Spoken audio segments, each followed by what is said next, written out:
Good afternoon सभी साथियों को। आज की इस वीडियो में हम बात करने वाले हैं शिक्षण और सिद्धांत के बारे में। शिक्षण और उसके सिद्धांतों के बारे में बात करेंगे। तो स्टार्ट करते हैं वीडियो को। वीडियो बहुत ही मज़ेदार होने वाली है, वीडियो के अंत तक आप बने रहिएगा। तो पहले बात करेंगे शिक्षण के बारे में। ठीक है, शिक्षण तो आप लोगों को पता है ही, जिसको इंग्लिश में क्या बोलते हैं, टीचिंग बोलते हैं। ठीक है, टीचिंग बोलते हैं शिक्षण को। और शिक्षण क्या है, जैसे कि एक बहुआयामी संकल्पना है ये, जिसका उद्देश्य क्या होता है, शिक्षार्थियों को क्या है, ज्ञान उपलब्ध कराना होता है। लेकिन अगर इसमें बात करें तो शिक्षण की प्रक्रिया में जो है त्रिस्तरीय इसको माना गया है, जिसमें टीचर, स्टूडेंट और तीसरा क्या होता है, जो करिकुलम होता है। ठीक है, तीन चीज़ें होती हैं इसमें। एक तो टीचर होगा, दूसरा स्टूडेंट होगा और तीसरा जो है करिकुलम, यानी कि सिलेबस की बात कर रहे हैं।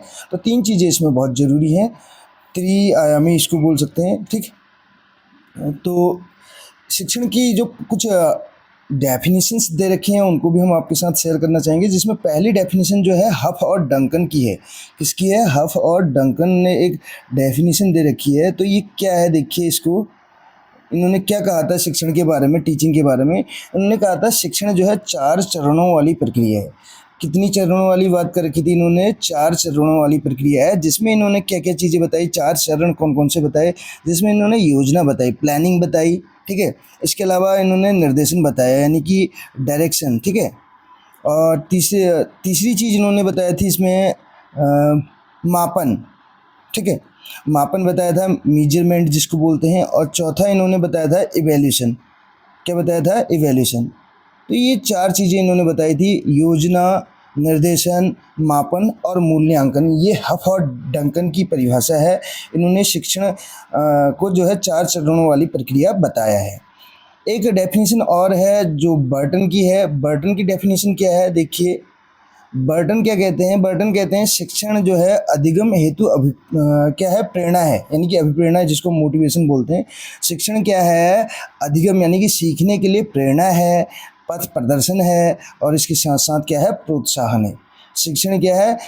अधिगम हेतु जो है, जो हम सीखना चाहते हैं। अधिगम का मतलब है लर्निंग। लर्निंग में क्या है, एक मोटिवेशन है, एक पद प्रदर्शन है हमारा, और इसके साथ साथ क्या है, प्रोत्साहन है। ये इन्होंने कहा हुआ है।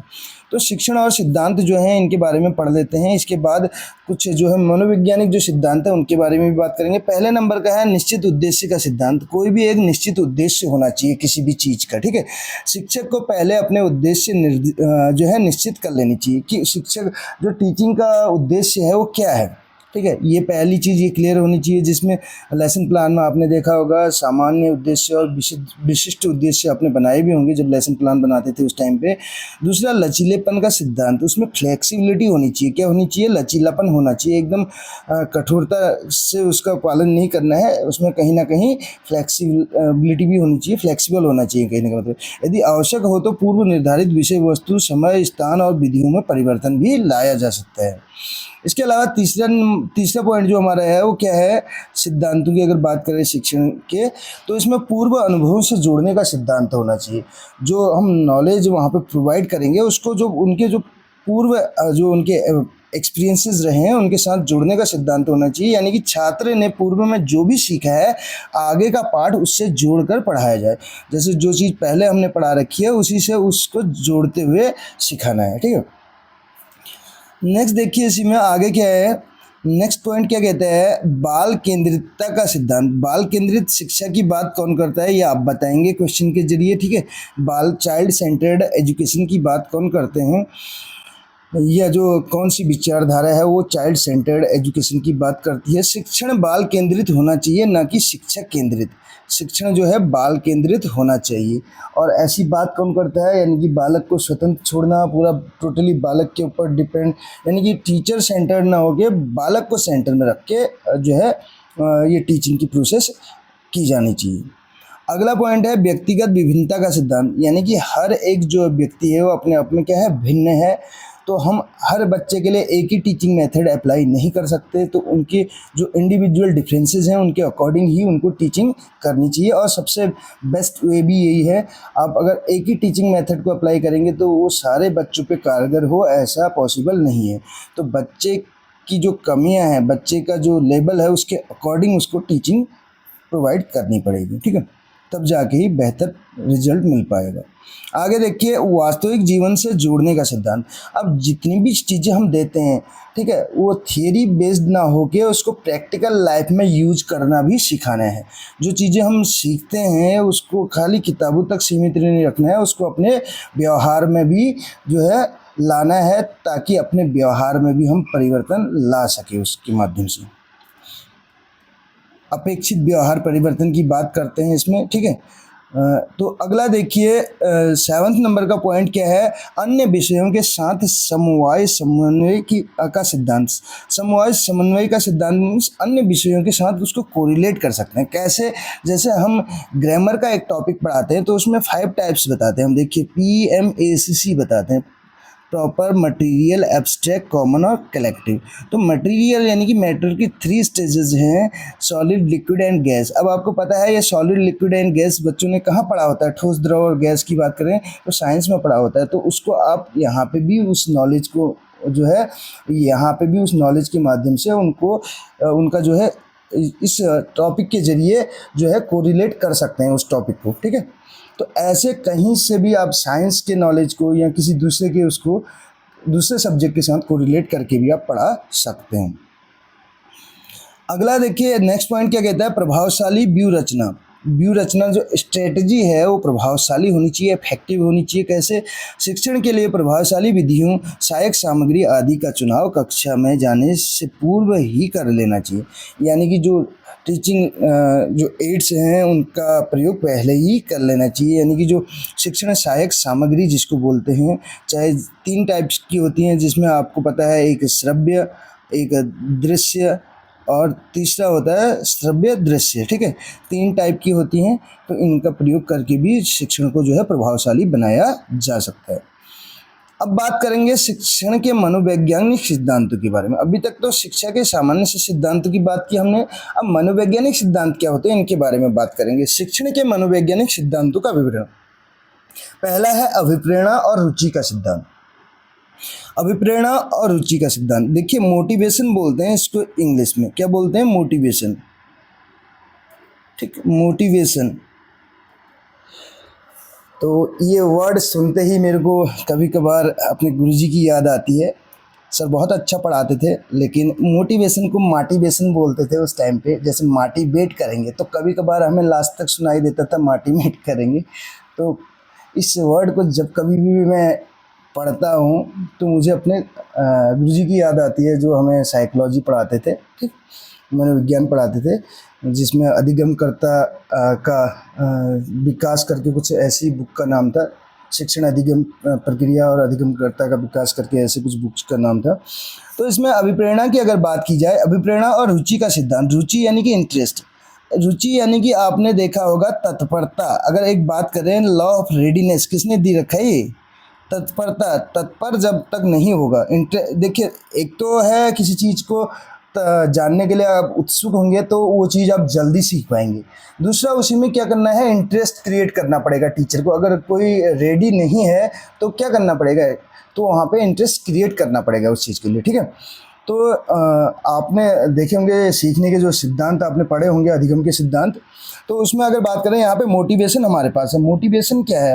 अभिप्रेरणा जो है, अगर बात की जाए स्पेशली कितने प्रकार की होती है, 2 प्रकार की रहती है। जैसे एक तो आपने पढ़ा होगा बाह्य और आंतरिक। आंतरिक यानी कि जिसको क्या बोला जाता है, इंट्रिंसिक बोला जाता है, और एक्सट्रिंसिक किसको बोला जाता है, बाह्य को। एक तो आंतरिक होगी और दूसरा कौन सी हो जाएगी, दूसरी वाली हो जाएगी बाह्य। दूसरी कौन सी हो जाएगी, बाह्य हो जाएगी। बाह्य यानी कि बाहरी रूप से प्रेरित होगा।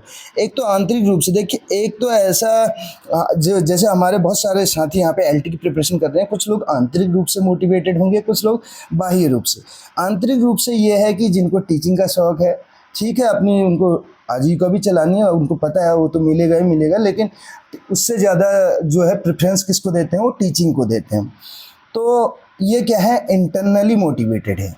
एक ऐसे टाइप के होते हैं जो बाह्य रूप से मोटिवेटेड होते हैं। वो कैसे होते हैं, देखिए वो सैलरी देखते हैं, वो देखेंगे कि एलटी में अगर सिलेक्शन हो जाएगा तो कितना 65 to 70 की रेंज में इतना स्टार्टिंग से मिलना स्टार्ट हो जाएगा। तो ये क्या है, यानी कि किसी रिवॉर्ड को देख के, किसी सामने किसी पुरस्कार को देख के जो अगर मोटिवेटेड होता है वो बाह्य हो जाएगा, और जो खुद से होगा, जो इन बाह्य चीज़ों से मोटिवेटेड ना होके यानी कि आंतरिक रूप से मोटिवेटेड होगा किसी चीज़ के लिए, वो आंतरिक में आ जाएगा और बाह्य में आ जाएगा। इसके अलावा अगर बात करें, आपने दो टाइप ऐसे भी पढ़े होंगे, एक जन्मजात क्या अभिप्रेरक होते हैं। अगर इसी में मोटिवेशन की बात करें तो इसमें जो, अब ये तो मोटिवेशन की बात की, जो अब प्रेरक होते हैं वो दो टाइप के होते हैं, एक तो जन्मजात, एक क्या होते हैं जो हम सीखते हैं समाज से, ठीक है। एक तो जन्मजात में आ जाएंगे, दूसरे जो सीखे जाते हैं, जिनको क्या बोला जाता है, अर्जित। एक तो होते हैं जन्मजात और दूसरे क्या होते हैं, अर्जित, जो अर्जित किए जाते हैं। ये भी आपने पढ़े होंगे, ये अभिप्रेरक हैं, लेकिन ये क्या है, अभिप्रेरक हैं। तो इसी में देखिए पहला पॉइंट जो है, अभिप्रेरणा और रुचि का सिद्धांत जो है, ये क्या कहता है, यह कहा जाता है कि जब आप एक घोड़े को पानी के पास तक तो ले जा सकते हैं किंतु पानी नहीं पिला सकते। घोड़े को आप पानी के पास तक तो ले जा सकते हैं लेकिन पानी नहीं पिला सकते। कहने का मतलब आप क्लास तक तो स्टूडेंट को, बच्चे को, किसी को ले जा सकते हैं, लेकिन अगर वो इंटरेस्टेड नहीं है तो ज़बरदस्ती आप उसके दिमाग में कोई चीज़ें ठूस नहीं सकते। अतः आवश्यक है कि छात्र को पहले पढ़ने के लिए तैयार किया जाए, रेडी किया जाए। लॉ ऑफ रेडीनेस में ही आता है, ठीक है। उसकी रुचि जागृत की जाए, इंटरेस्ट क्रिएट किया जाए और उसे अभिप्रेरित किया जाए, ठीक है, मोटिवेट किया जाए। दूसरा देखिए, आवृत्ति एवं अभ्यास का सिद्धांत। आवृत्ति यानी कि पुनरावृत्ति जिसको बोलते हैं, बार बार किसी चीज़ को करना, रिपीटेशन जिसका बोल सकते हैं। अभ्यास यानी कि प्रैक्टिस। अभ्यास एवं त्रुटि का सिद्धांत किसने दिया, ये भी आप जरूर बताइएगा कमेंट बॉक्स के जरिए। आवृत्ति एवं अभ्यास का सिद्धांत शिक्षण की सफलता के लिए आवश्यक है किसी विषय वस्तु का बार बार अभ्यास कराया जाए। अब जितने भी टॉपिक्स हमने पढ़ाए हैं या पढ़े हैं, उनको एक बार रिवाइज करना भी उतना ही ज़रूरी होता है, रिवीजन करना भी उतना ही उसका ज़रूरी होता है जितना कि नई चीज़ों को सीखना। हम किसी नई चीज़ को सीखने जा रहे हैं और पुरानी चीज़ों को भूलते जा रहे हैं, तो मैं अपने स्टूडेंट्स को भी इस चीज़ को क्लास में बोलते रहता हूँ। जब वो कहते हैं कि सर मैं पढ़ता तो बहुत हूँ लेकिन भूल जाता हूँ, तो ये देखिए, हम यहाँ से किसी चीज़ को स्टार्ट कर रहे हैं और पढ़ते हुए आगे बढ़ रहे हैं। अब हमने ये चीज़ें, हम सोच रहे हैं जैसे एक थैला है, इसको आप ऐसे मान के चलिए, एक थैला है आपके पास, ठीक है, बैग है, आप उस बैग में भरते जा रहे हैं, आगे नई नई चीज़ें आप सब्जियां लेते जा रहे हैं सपोज, और ये थैला यहाँ से फटा हुआ है, तो ये यहाँ से लीकेज होते जाएगा, ठीक है। आप तो इसमें इकट्ठा करते जाएंगे, लेकिन क्या है, लास्ट में आप पाएंगे कि आपके पास कुछ ही वहाँ पे रहा होगा, क्योंकि लास्ट का जो है ये नीचे गिरते जाएगा। तो इसलिए क्या करना है, नई चीज़ों को तो जोड़ना है, नई चीज़ों को जोड़ने से ज़्यादा ज़रूरी क्या है, इसको भी बटोरते हुए चलना है, ठीक है। बटोरते हुए चलना है कहने का मतलब है इसका भी रिवीजन करना है, नहीं तो जो पहले पढ़ा हुआ है उसमें कन्फ्यूजन भी होगा और वो चीज़ें हम भूलते चले जाएंगे। तो रिवीजन भी बहुत ज़रूरी है। आगे इसी में परिवर्तन, आराम तथा मनोरंजन का सिद्धांत क्या कहता है, देखिए, परिवर्तन, आराम और मनोरंजन का सिद्धांत। मानव स्वभाव परिवर्तन, आराम, मनोरंजन की अपेक्षा रखता है। बच्चे तो और भी अल्प समय तक एकाग्र रह पाते हैं, यानी कि बहुत कम समय तक ही वो अटेंटिव रह पाते हैं, कहने का मतलब।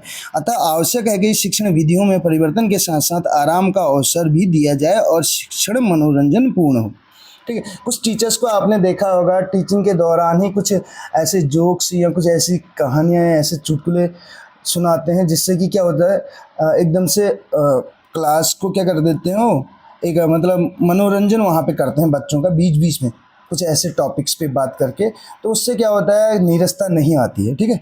ये भी इसमें ज़रूरी है।